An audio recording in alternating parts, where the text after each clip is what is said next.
سوات منګوره کې خبريالانو ته د مټي سره تعلق لرونکي واده شوي ښځې سره د خپل خاوند میډیا ته ویل چې 3 تنان د تیر 2 کالو راسي دوی ته دمکی امیز کارونه کوي، سپکې خبرې کوي او ناجایز مطالبې کوي. 2 کال مخکې د دې نمبر شروع کړی دا او دا دویم کال دی چې په دې 2 کالو کې دوی صبر نه کړی. هر نمبر راوباسي او باغې باندې هر ورځ موږ ته ټلیفونونه کوي، هر ورځ په موږ ته ټلیفون کوي او د مرګ دمکیانې راکوي، وایي کور ته درځم داسې چل کوم داسې کوم، ډېرې غلطې خبرې کوي، ډېرې سپکې خبرې کوي.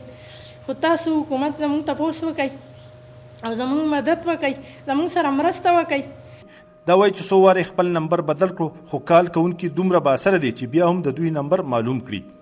په دغه اړه د متاثرې ښځې خاوند ویل چې دوی ته د انصاف ورکړی شي، ځکه چې کال کوونکي کله ځان ته د آرمي والا، کله پولیس والا او کله د موبایل کمپنۍ ملازم وایي.